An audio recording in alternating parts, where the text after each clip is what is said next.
The drive from my place in Bozeman down to their estate in Whitefish takes about 4.5 hours if the roads are clean. That night in early November, they weren't. I had black ice on the pass outside Big Sky and a steady snow coming down past Belgrade, and I drove the whole stretch with both hands tight on the wheel of my old Ford and a knot in my stomach that wouldn't loosen. My daughter had called me at 6 in the morning. Not crying, that was the thing that worried me. My girl, when she's hurt, she cries. When she's scared and trying to hide it from me, she goes very still and very quiet. And that morning her voice on the phone was the flattest I'd heard it since the year her mother died. She said, "Daddy, can you come up for the weekend? They're doing a dinner Saturday night. The whole family. Cliff would really like you there." Cliff is my son-in-law. Clifford Marrowbridge III, to use the full freight of it. His people own about a third of the timber leases in northwest Montana and most of the lakefront on the south side of Whitefish Lake. They have a guest house that's bigger than the house I raised my daughter in. The first time I met them, at the engagement party 2 years back, the father shook my hand and asked me what line of work I was in, and when I said I'd been a federal prosecutor for 31 years before I retired, he said, "Oh, government work," and turned to refresh his bourbon. I knew right then. You meet enough of those people in my old line of work, you stop needing them to spell it out for you. I said to my daughter, "Sweetheart, what's going on?" And there was a pause on the line. The kind of pause where a person is weighing how much truth they can afford to give you. Then she said, "Nothing, Daddy. I just want you here." So I went, "Let me back up a minute and tell you about my girl. Her name is Holland. She's 29 years old. She has her mother's eyes and her mother's stubbornness and her mother's habit of laughing too loud at her own jokes. And she is, without exaggeration, the only thing in this world I have left that means anything to me. Her mother passed when Holland was 16, pancreatic cancer. 8 months from the diagnosis to the funeral, and after that it was just the two of us in the house in Bozeman. I cooked bad spaghetti, she taught me how to braid hair so I could help her get ready for school, and we got through it. We got through everything together. She went to Montana State, got her teaching degree, came back home, and took a job at the elementary school out in Belgrade teaching 2nd grade. Loved it. Lived it. The kids in her class made her cards on her birthday that she taped up on the fridge in her little apartment. And when I'd go over for dinner, she'd read them out loud to me one by one, laughing at the misspellings. Then she met Clifford at a fundraiser for the volunteer fire department. He was charming. I'll give him that. Tall, well-spoken, a little too smooth around the edges if you knew what to look for. But Holland didn't know what to look for. Why would she? She'd grown up with me, a man who said what he meant and meant what he said. She didn't have the vocabulary for a man like Cliff. They got engaged after 8 months, married after 14. The wedding was at the Marrowbridge estate on the lake. 300 guests, an ice sculpture of 2 swans, and a sit-down dinner with 3 forks per place setting. I wore rented tux and felt every inch the country prosecutor among the timber money. My daughter looked at me across the reception and mouthed, "I love you, Daddy." And I figured that was all I needed. That was 19 months before the phone call. I drove into Whitefish a little after 11 on Saturday morning. Pulled up the long gravel drive to the Marrowbridge place. Big stone and timber pile sitting up on a rise above the lake, and there was Holland coming out the front door to meet me. Before I'd even cut the engine, she was wearing a turtleneck. November in Montana, sure, but she always ran hot, my girl. Her mother used to joke she had a furnace inside her, and she was wearing a turtleneck pulled right up under her chin and long sleeves, and when she came around to hug me I felt her flinch when my arm went across her back. I held her at arm's length, looked at her face. She gave me a smile that didn't reach anywhere near her eyes and said, "You made good time." Holland. "Daddy, please, not now. Just come inside." I have spent my professional life reading people. Witnesses, defendants, jurors. You learn to see the small things, the tells. Nobody knows they're giving away. My daughter had a tell from the time she was 4 years old. When she was lying to protect somebody, she would tuck her left hand inside her right elbow. She did it when she broke her mother's vase and blamed it on the cat. She did it the time she snuck out at 15 to a party and told me she'd been at the library. She was doing it now. standing on the steps of her husband's family home, and her wrist, when I caught a glimpse of it, where the sleeve rode up, was wrapped in an ace bandage the color of putty. I didn't say anything. Not yet. I'd taught her enough to know that confronting it on the front steps was the worst thing I could do. So I picked up my overnight bag and followed her inside, and I started watching. Cliff met us in the foyer, clapped me on the shoulder, said, "Calvin, good to have you. The old man's been asking after you." His father, that is. Clifford Marrowbridge II, the patriarch. I'd met the old man maybe 4 times. Each time I came away thinking he was the kind of man who confused volume for authority and inheritance for accomplishment. He was waiting in the great room with a glass of something brown in his hand at 11:30 in the morning, and he looked up when I came in and gave me the same handshake he'd given me at the engagement party. Up, down. Done. Calvin. Holland says you drove all night. Just this morning, sir. Roads weren't bad. He looked me up and down. I was wearing jeans and a flannel and the boots I wear for everything. Make yourself at home. Dinner's at 7. We dress. I brought a jacket. That was the welcome. The afternoon was strange. I asked Holland to walk down to the lake with me, and she said she had to help with the preparations. And Cliff's mother, a thin woman named Eudora, who I'd never heard say a complete sentence in her life, took her by the arm and led her off toward the kitchen. Cliff suggested I come watch the football game. So I sat in a leather chair in the den, and I watched Cliff and his father drink and shout at the television. And I noted that every time Holland came into the room with a tray of something or a question about the table settings, both of them stopped talking until she was gone. Around 3:30, I went looking for her. Found her in the pantry off the kitchen, alone, sitting on a step stool, and she'd taken the bandage off her wrist to readjust it. And I saw it. It was a hand, the shape of a hand, in green and yellow and that dark wine color a bruise gets after a few days. The fingers had wrapped almost the whole way around. Whoever had done it was bigger than her, and angry when they did it, and they had held on long enough and hard enough to crush the small vessels under her skin. She saw me see it. She tried to pull her sleeve down, and I crossed the pantry in 2 steps and knelt down on the floor in front of the step stool and took her good hand in both of mine. "Sweetheart, Daddy, please don't make this a thing. Tell me." "I can't." "Tell me who." She looked at the door, looked back at me. She was not going to cry, my girl, because she had decided a long time ago that crying made things worse. But her eyes had that wet glass look they got when she was a little girl, and she'd skinned her knee and she was trying to be brave about it. She said, "Cliff's father, that Tuesday breakfast." I poured the coffee wrong. I poured it from the wrong side. "He grabbed me," he said. She stopped, took a breath. "He said I needed to learn how to serve a man properly because clearly nobody had taught me. And Cliff was sitting right there, Daddy. He was sitting right there, and he didn't say anything. He just looked at his plate." I held her hand. I didn't move. I didn't speak for a long moment, because a man my age has learned that the first words out of his mouth in a moment like that are almost always the wrong ones. And I've spent enough of my life saying the wrong words at the wrong time. Then I said, "Has he done it before?" "Not like that." "What does that mean, Holland?" "It means he's grabbed my arm a couple of times. He's a grabber, Daddy. He's the kind of man who, when he wants your attention, he takes it. I didn't think anything of it before. He's like that with the dogs, too. The dogs. My daughter comparing herself to the dogs. And Cliff says it's just his way.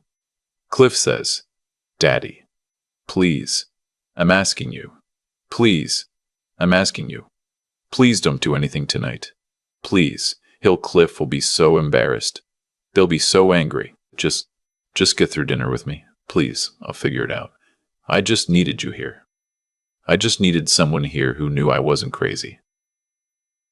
I want you to understand what was going through my mind in that pantry. I want you to understand because it matters for what came later. I have, in my career, prosecuted men who beat their wives, men who hit their children, men who thought money or power or family name put them outside the reach of the laws the rest of us live by. I prosecuted a county commissioner once who broke his wife's jaw and told the responding officer she'd fallen down the stairs. And I made sure that man went away for 9 years. And the day the verdict came down, his wife sent me a card that just said, "Thank you. Nothing else." I have spent my life on the other side of the table for men like Clifford Marybridge II, and now one of them had put his hands on my daughter. And my daughter, my Holland, was asking me to sit through dinner. I said, "I'll sit through dinner." She breathed out. I said, "I want you to do one thing for me. After dinner, when we say goodnight, I want you to come down to the guest room. Just for a minute. Just to say goodnight to your old dad. Will you do that?" "Yes." "Good. Now help me up. My knees aren't what they used to be." She laughed. It was small, but it was real, and it was the first real thing I'd heard from her all day. I went back to the den, and I watched the rest of the football game, and I let Clifford II pour me a glass of his bourbon, and I made small talk about the weather and the elk season and a piece of timber legislation he was complaining about, and I watched him. I watched the way he spoke to the housekeeper, the way he interrupted his wife when she tried to ask about dinner, the way he laughed at his own jokes a half-second before the punchline, the way his son, my son-in-law, leaned in and laughed along whether the joke was funny or not. I watched Cliff, my daughter's husband, the man who had stood at the altar 19 months ago and promised to love her and protect her, and who had sat at his father's breakfast table 4 days ago and watched his father grab her by the wrist hard enough to leave a handprint, and who had said nothing. You learn things watching. I learned that Cliff was afraid of his father. I learned that he had probably always been afraid of his father. I learned that whatever spine he might once have had, it had been broken in him a long time ago, in some small ways, and probably some not-so-small ways. And what was left was a man who would let his wife be hurt, rather than make his father angry. I felt sorry for him. For about 90 seconds, I felt sorry for him. Then I remembered the bruise on my daughter's wrist, and I stopped feeling sorry for him. Dinner was at 7, like the man had said. There were 11 of us at the table. Clifford II at the head, his wife Eudora at the far end, Cliff and Holland on one side, me across from them, Cliff's older sister and her husband, 2 cousins, an uncle, and a family friend, who turned out to be the Marybridge family attorney, a man named Pendleton, with silver hair and a smile like a closed drawer. The dining room was long and dark-paneled and lit by an iron chandelier that had probably been imported from somewhere expensive. There was a fire in the stone fireplace. There were 6 wine glasses per setting. A woman in a black uniform brought out the soup. Holland sat very straight in her chair. She had her left hand in her lap, hidden under the napkin. With her right hand she ate her soup slowly, one small spoonful at a time. Conversation went around the table. The timber market. The new neighbor down the lake who was apparently from California and was apparently building something vulgar. The cousin's golf game. The uncle's hunting trip. I let it wash over me. I answered when spoken to. I watched. About 20 minutes in, Holland reached for her water glass with her left hand. She forgot just for a second, and the sleeve of her dress slid back, and the bandage was visible. Clifford II saw it. He smiled. He actually smiled. He put down his fork, and he looked across the table at me, and he said, "Calvin, your girl had a little tumble this week, walked into a door frame. You raised her clumsy." The table laughed. Politely. Pendleton the lawyer smiled into his wine. Holland went red from her throat up to her hairline. She said, "I'm fine." I looked at the old man. I kept my voice very level. I said, "That doesn't look like a door frame." The room got quieter. Not silent. Quieter. Clifford II laughed. He said, "Are you a doctor now, Calvin? On top of all your other talents? I've seen a few bruises in my time. I'll bet you have. Government work, after all." Government work, after all. Government work, I agreed. He took a long drink of his wine. He was enjoying himself. I had seen this kind of man enjoy himself 100 times in courtrooms, in depositions, in the long, terrible hallways outside hearing rooms. He thought he was at the top of his food chain. He thought he was the biggest predator in the room. He thought I was the soft old man who'd shown up uninvited to ruin his weekend. He said, "Tell me, Calvin, what does a retired government man do with his time these days? Fish? Whittle? A little of both." He looked at his son. "Cliff says you put your daughter through college on a federal salary. That's impressive. Frugal living, I imagine." We did all right. Not everybody's cut out for it. The frugal life. Holland, sweetheart, you came up in modest circumstances. You did. Nothing to be ashamed of, but there's a way of doing things in this family, and I think we're all still learning, aren't we? He reached across the corner of the table and he took my daughter's left wrist. He took it right where the bruise was. He didn't squeeze. He just held it. He held it where everyone could see, where I could see, and he smiled at me while he did it. He said, "We're teaching her." I want to tell you what I did in that moment, because I think it is the most important thing I have ever done in my life, and I want to get it right. I did not stand up. I did not raise my voice. I did not reach across the table. I picked up my napkin from my lap. I folded it in half. I set it next to my plate. I looked at my daughter, and her eyes were enormous, and I gave her the smallest nod I could manage. Then I looked at Clifford Marrowbridge II, and I said very quietly, "Take your hand off my daughter." He laughed. He said, "Or what, old-timer? You gonna cry about it?" I said it again. "Take your hand off my daughter." "You want to make me?" I said. "I would like you to consider very carefully the next 30 seconds of your life. I would like you to take your hand off my daughter, and I would like you to apologize to her, and then I would like you to sit there and say nothing while I have a small conversation with this table. If you do those 3 things, in that order, the rest of your life will go more or less the way you have been planning for it to go. If you do not do those 3 things, the rest of your life is going to look very different starting at approximately 7:30 on Monday morning." The table had gone all the way silent now. He kept his hand where it was. He said, "Are you threatening me?" "No, sir. I am offering you a kindness, out of respect for my daughter, who loves your son, for reasons that escape me at present. You're a guest in my house. I am her father. That outranks you. Take your hand off her." I think it was the quiet that did it. I have seen it before. Men like him, they expect shouting. They are prepared for shouting. They have a whole arsenal for shouting.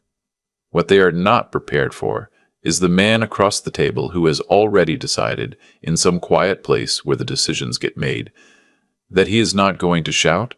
He is just going to act. He took his hand off her. Holland pulled her arm back into her lap. She did not look at him. She looked at me. I said, "Thank you. Now apologize to her." He stared at me. He had gone red in the face, the kind of red a heavy drinker gets when his blood is up. The lawyer Pendleton had set down his glass. Cliff was looking at his plate. Eudora at the end of the table was looking at her hands. The old man said, "I will not be talked to this way in my own house. Then I'll talk to you outside it. Get out in a moment. Apologize to her first. Get out of my house." I looked at the table. I looked at the lawyer Pendleton in particular, because it was clear to me that he was the one in this room with the most to lose by the wrong words being spoken. I said, "Mr. Pendleton." He flinched. He had not expected to be addressed. I said, "You know who I am, don't you?" He didn't answer. I said, "You looked me up.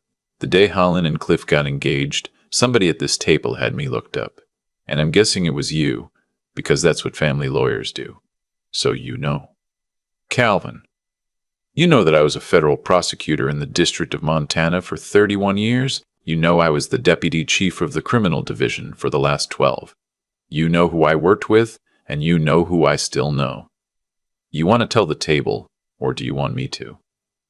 Pendleton said very carefully, "Mr. Marrowbridge, perhaps we should." "Shut up, Pendleton," the old man said. Pendleton shut up.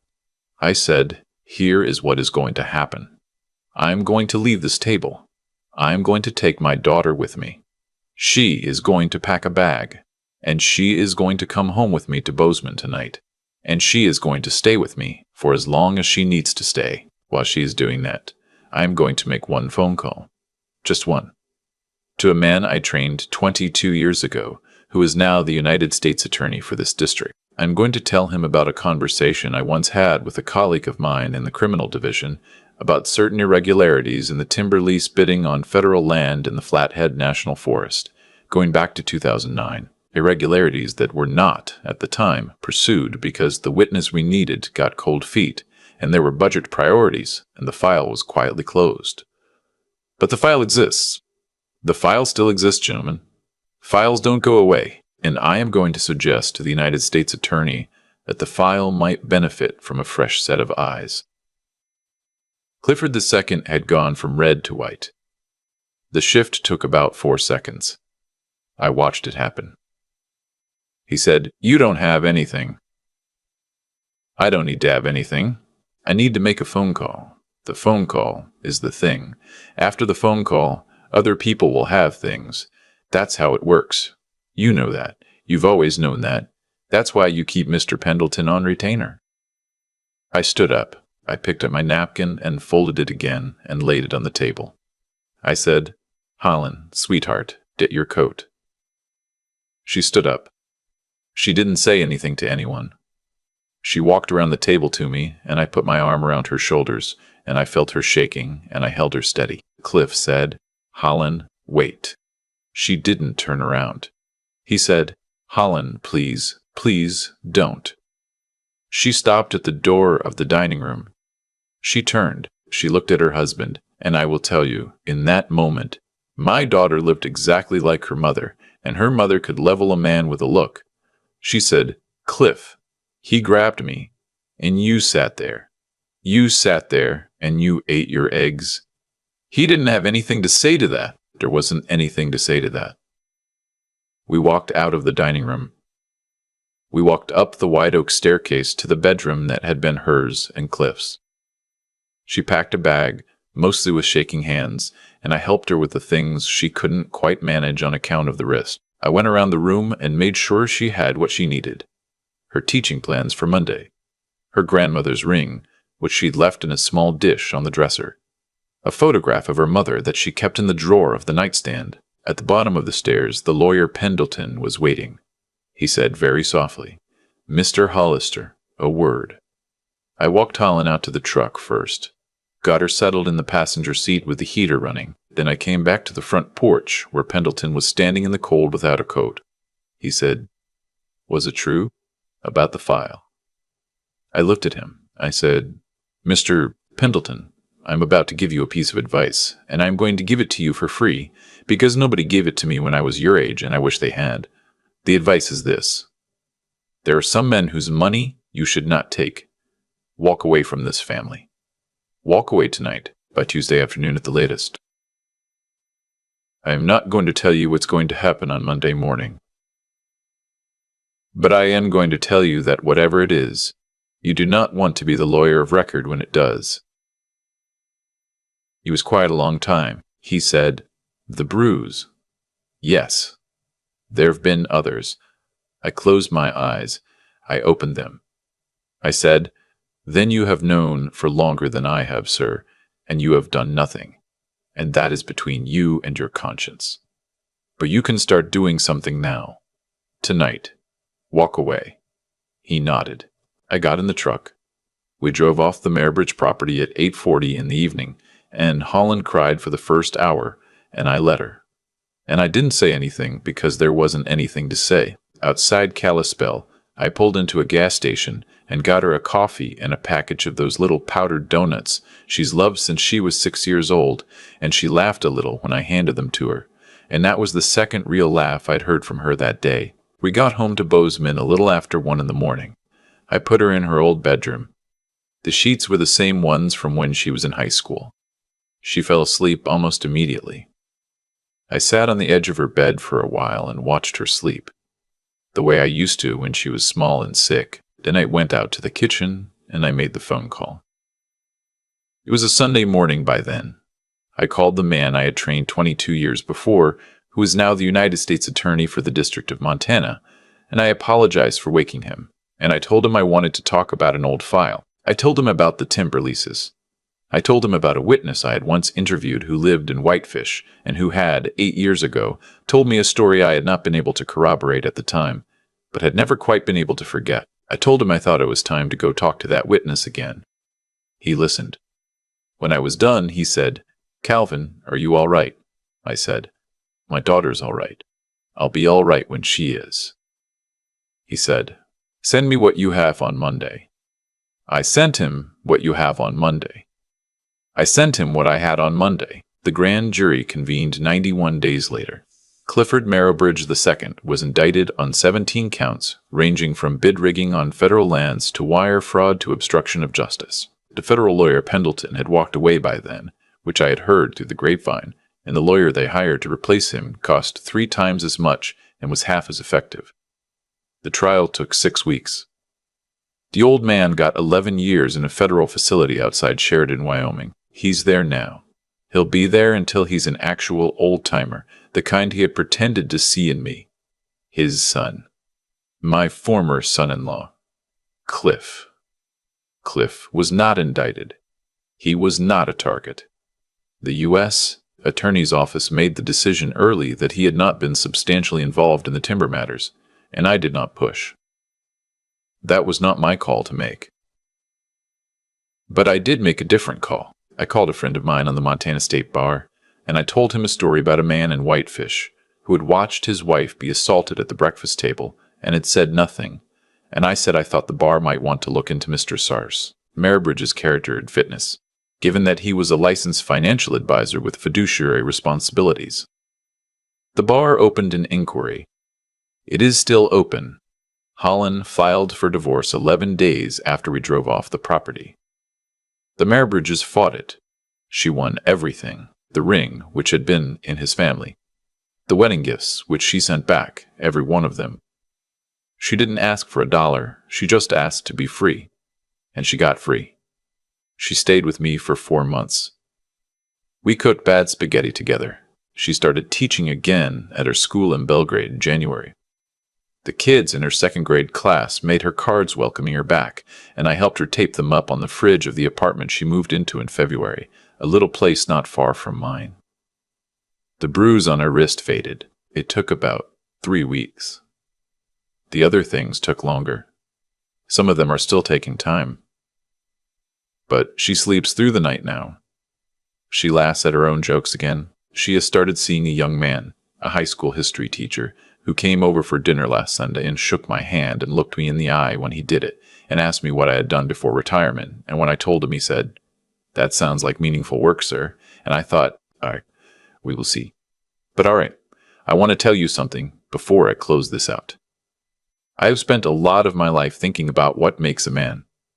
I prosecuted bad men for 31 years, and I tried to be a good one for longer than that.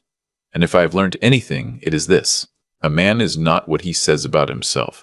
A man is not the size of his house or the name on his deeds or the title he carries.